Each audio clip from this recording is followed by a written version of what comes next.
بسم اللہ الرحمن الرحیم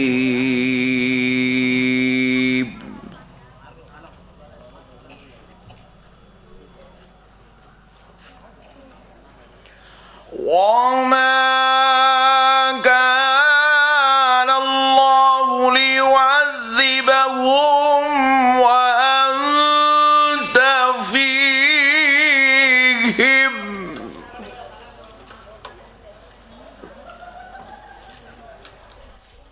وقال الله تبارك وتعالى في القرآن المجيد والفرقان الحميد ولا تقولوا لمن يقتل في سبيل الله أموات بل أحياء ولكن لا تشعرون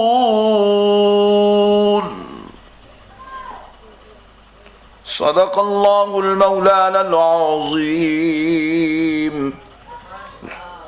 وبلغنا رسوله النبي الكريم دی کی الفت کا فیضان ہے سے عظمت مصطفیٰ و فیضان اولیاء اللہ کی اس مقدس اور مبارک مجلس میں ہم سب کو شرکت کی سعادت اور توفیق نصیب ہوئی ہے۔ اس پر ہم اللہ تبارک و تعالیٰ کا جتنا بھی شکر بجا لائیں کم ہے کہ پروردگار نے ایسی مبارک سعادت اور توفیق سے ہمیں اپنے قلوب کو جلا بخشی ہے۔ معزز سامعین کرام،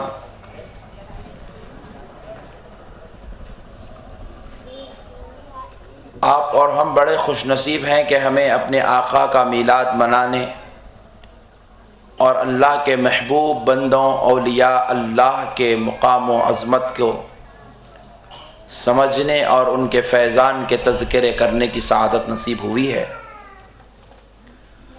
قربان جائیے پیارے بزرگ اور دوستو، اللہ رب العزت نے ہمیں ایسے نبی کی امت میں پیدا فرمایا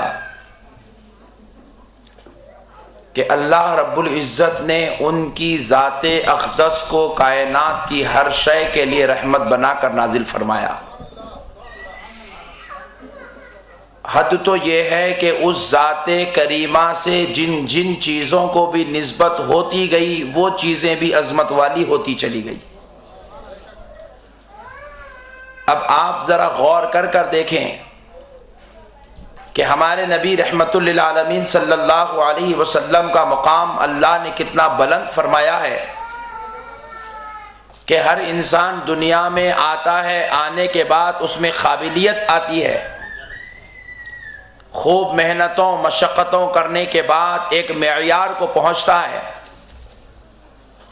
اور اس معیار پر پہنچ کر جب اپنی قابلیت کو منواتا ہے تو تب اس کے اندر کچھ صلاحیتیں نکھر کر آتی ہیں، اس کا مقام بنتا ہے، اس کے چرچے ہوتے ہیں، اس کے تذکرے ہوتے ہیں، اس کی تعریف ہوتی ہے۔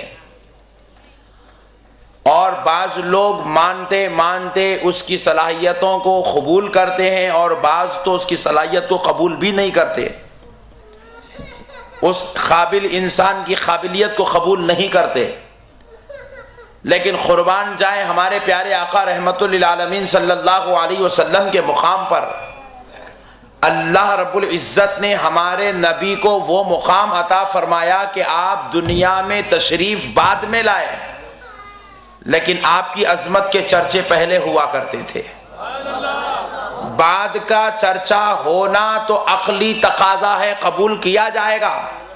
نبی آ رہے ہیں، معجزہ دکھائے گے، امت بات مان لے گی۔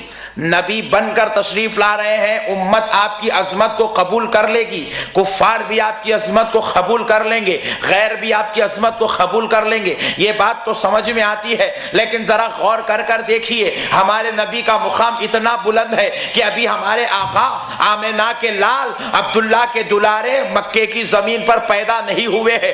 آپ سے پہلے عیسیٰ علیہ السلام اپنی امت میں آپ کا چرچا فرما رہے ہیں، حضرت موسیٰ اپنی امت میں آپ کا چرچا فرما رہے ہیں, حضرت ابراہیم اپنے زمانے میں چرچا کر رہے ہیں, حضرت اسماعیل اپنے زمانے میں آپ کا ذکر کر رہے ہیں, حضرت نوح اپنے زمانے میں ذکر کر رہے ہیں, حضرت آدم اپنے زمانے میں ذکر کر رہے ہیں, تو پتہ کیا چلا, اللہ نے مصطفیٰ کو وہ مقام عطا فرمایا. انبیاء تو بہت آئے لیکن ہر نبی کا کام تھا کہ وہ اپنی رسالت کا تذکرہ کرے, تو مصطفیٰ کی عظمت کا بھی تذکرہ کرے, مصطفیٰ کے مقام کا بھی ذکر کرے, مصطفیٰ کی رفعتوں کا ذکر کرے, مصطفیٰ کے درجات کا ذکر کرے, مصطفیٰ کی شان کا ذکر کرے. اور ذکر کرنا اس بات کی دلیل تھی, اللہ اس نبیوں کے مسئلوں کو حل فرما دیتا تھا.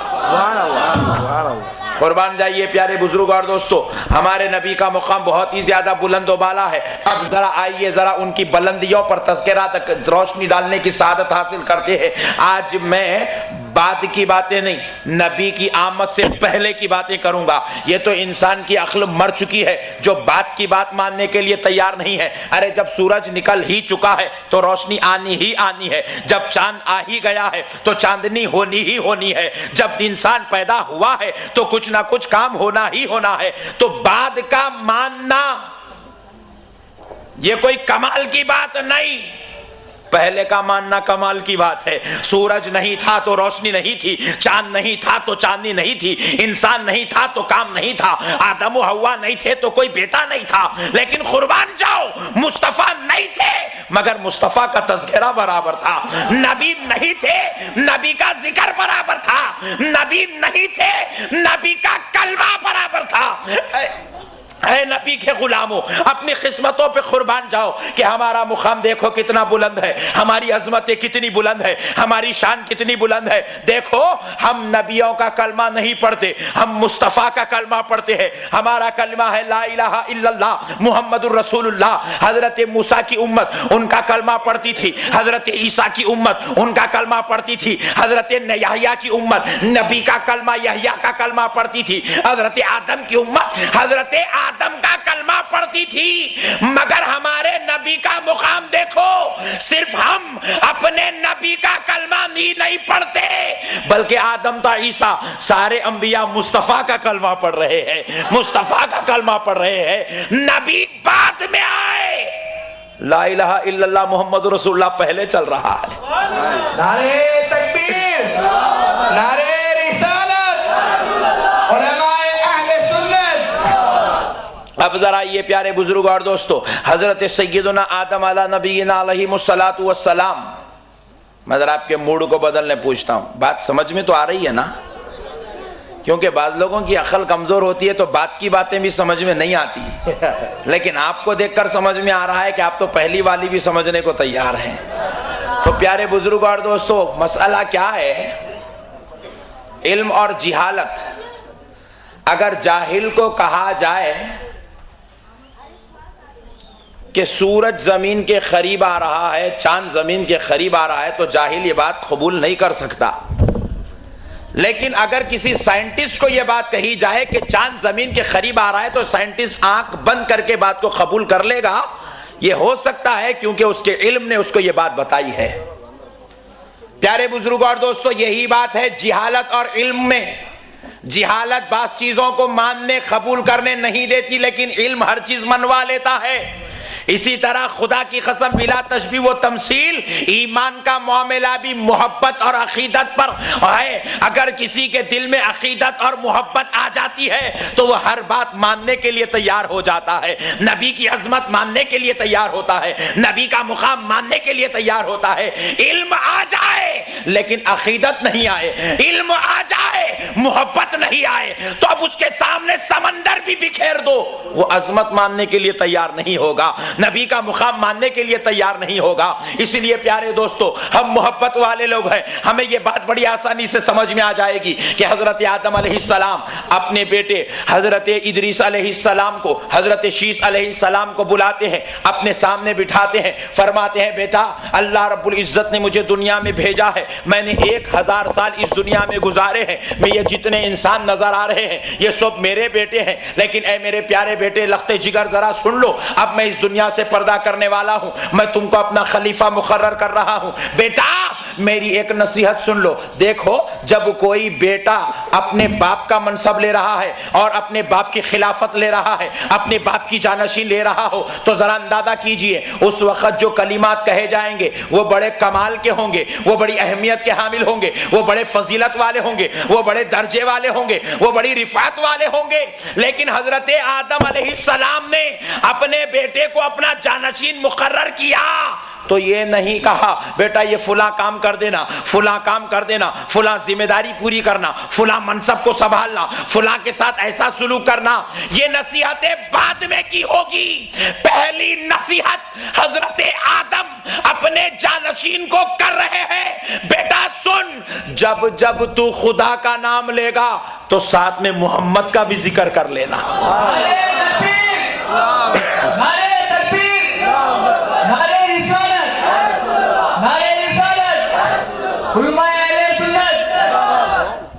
قربان جاؤ پیارے بزرگ اور دوستو, حضرت آدم علیہ السلام نے اپنے بیٹے کو نصیحت فرمائی کہ بیٹا جب جب تم خدا کا ذکر کرو گے تو ساتھ میں پیارے محمد کا بھی ذکر کر لینا. حضرت آدم علیہ السلام کے بیٹے نے عرض کیا بابا جان میں اللہ کو جانتا ہوں اور آپ کو مانتا ہوں, لیکن یہ پیارے محمد کا ذکر کرنے کی آپ جو نصیحت فرما رہے ہیں بابا جان یہ بات میری سمجھ میں نہیں آئی, اس بات میں کیا راز ہے؟ حضرت آدم علیہ السلام فرماتے ہیں بیٹا سنو, جب میں جنت میں تھا تو میں نے جنت کے ہر جھاڑ اور ہر جھاڑ کے ہر پتے پر میں نے محمد کا نام لکھا ہوا دیکھا. بیٹا میں جب جنت میں تھا تو میں نے جنت کے جھاڑوں کی ہر ڈغالی پر محمد کا نام لکھا ہوا دیکھا. بیٹا جب میں جنت میں تھا تو جنت کے ایک ایک درجہ جب میں بلند ہوتا, ہر درجے کے چڑھنے کے لیے مجھ سے کہا جاتا محمد کا نام لو تو آگے کا درجہ بھی نصیب ہو جائے گا. ہر نام دیتا گیا تھا اور درجہ بلند ہوتا گیا تھا. اے میرے بیٹا سنو, جب میں جنت کی حوروں کے سامنے گیا, رضواں کے سامنے گیا, جب میری نظر ان کی نظروں میں ملتی ہے, ان کی آنکھ میں ملتی ہے, تو میں نے جنت کی حوروں کی آنکھوں کی پتلیوں میں بھی محمد کا نام لکھا ہوا دیکھا. بیٹا صرف اتنا ہی نہیں, جب میں جنت سے نکالا گیا, جنت کے باہر آیا, جنت کا دروازہ بند کر دیا گیا, میں نے آخری بار پلٹ کر جب جنت کو دیکھا تو کیا دیکھتا ہوں, جنت کے دروازے پر بھی محمد کا نام لکھا ہوا. فرماتے ہیں بیٹا سنو, جب میں نے عرش پر دیکھا تھا تو اللہ کے نام کے ساتھ محمد کا نام تھا. میں نے رب سے گزارش کی تھی اے اللہ تیرے نام کے ساتھ جس محمد کا نام جڑا ہوا ہے اسی محمد کے طفیل تو مجھے معاف فرما دے. تو میرے رب نے میری اس خواہش کو قبول فرمائی, میری اس لغزش کو میرے رب نے معاف فرمائی. تو گویا کہ حضرت آدم بتا رہے ہیں یہ وہ محمد ہے کہ جن کا تذکرہ جنت میں بھی ہو رہا ہے, جنت میں ان کا نام لکھا جا رہا ہے, جنت میں ان کی عظمتیں بیان ہو رہی ہے, جنت میں ان کے درجے بیان ہو رہے ہیں. ارے حد تو یہ ہے, حضرت آدم جب اپنے بیٹے کو اپنا خلیفہ بنا کر اپنے منصب پر بٹھا رہے ہیں تو اپنی انگوٹھی اتار کر اپنے بیٹے کو پہنا رہے ہیں. بیٹے جب اس میں غور کر کے دیکھتے ہیں تو کیا پتا چلتا ہے, حضرت آدم علیہ السلام کی انگوٹھی میں اللہ کے نام کے ساتھ محمد کا نام لکھا ہوا ہے. سبحان اللہ, سبحان اللہ. قربان جاؤ پیارے بزرگ اور دوستو, نعرے تکبیر, نعرے رسالت, نعرے تکبیر, نعرے رسالت. ہمارے نبی کا مقام بہت بلند ہے, ہم کو چاہیے کہ ہم نبی کے سچے دیوانے بن کر زندگی گزاریں. پیارے بزرگ اور دوستو یہی نہیں, آپ ذرا آئیے غور کرتے ہیں تو یہ انبیاء اکرام ہیں جو ہمارے نبی کے تذکرے فرما رہے ہیں. ہو سکتا ہے کسی کے ذہن میں خیال آ رہا ہوگا کہ انبیاء اکرام کو نبوت نبی پاک کے صدقے میں ملی اس لیے وہ نبی پاک کا ذکر کرتے تھے. نہیں پیارے بزرگ اور دوستو, صرف انبیاء ہی ہمارے نبی کا ذکر نہیں کرتے تھے بلکہ ہمارے نبی کی آمد سے پہلے انبیاء کی امتیں بھی ہمارے نبی کا تذکرہ کرتی تھی. سبحان اللہ. ذرا دیکھیے حضرت موسیٰ علیہ السلام کا مقدس اور مبارک زمانہ ہے. حضرت موسیٰ علیہ السلام کے زمانے میں آپ کے ایک امتی کا انتقال ہو گیا، وہ بڑا گناہگار تھا، خطاکار تھا، سیاہکار تھا، بدکار تھا، اس گناہگار اور خطاکار کے تعلق سے سارے لوگ محلے اور